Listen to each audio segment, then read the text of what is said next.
श्री गणेशाय नमः.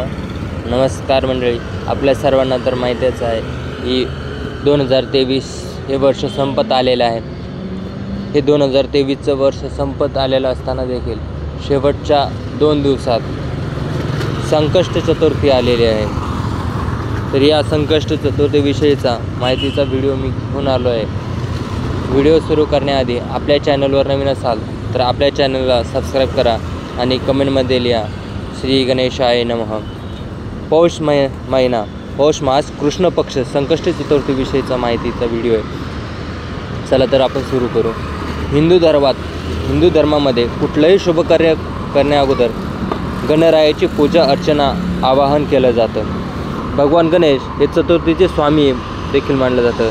यांना चतुर्थीचे देवता देखील म्हटलं जातं.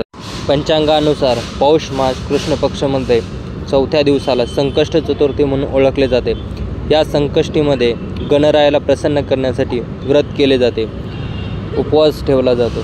या गणरायाकडून बुद्धी, ज्ञान, धनसंपत्तीची मागणी केली जाते.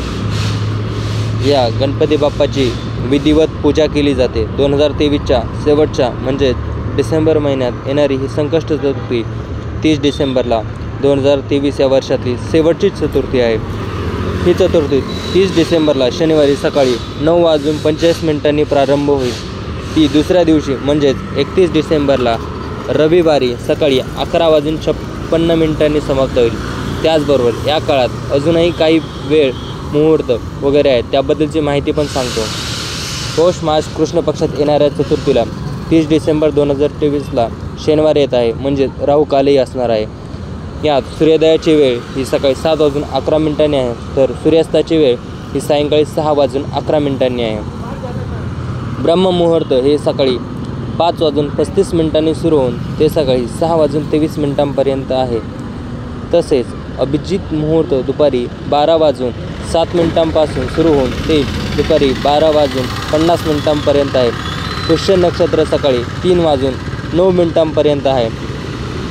चंद्रोदयाची वेळ रात्री 8 वाजता आहे.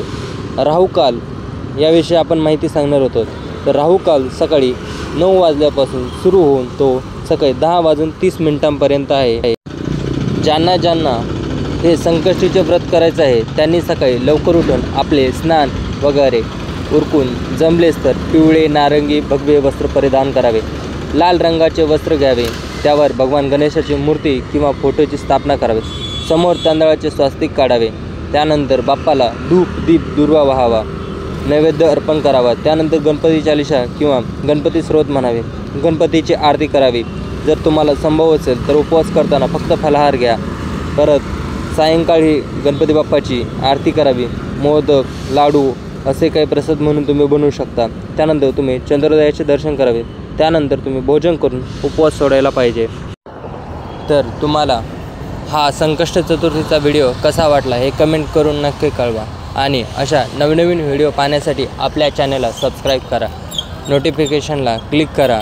आणि आपल्यालाही कुठल्या विषयाची किंवा कुठल्या देवाची कथा किंवा काही माहिती हवी असल्यास कमेंटमध्ये विचारा. ती तुम्हाला लवकरात लवकर प्राप्त करून देण्याचा मी प्रयत्न करेन. तसेच येत्या 22 जानेवारीला राम मंदिर अयोध्या येथील काही रोचक माहिती तसेच नवनवीन त्या मंदिरासाठी बनवलेल्या काही अनोख्या गोष्टी यांचा देखील व्हिडिओ लवकरच मी प्रस्तुत करणार आहे. तो व्हिडिओ तुम्ही सर्वांनी पाहावा.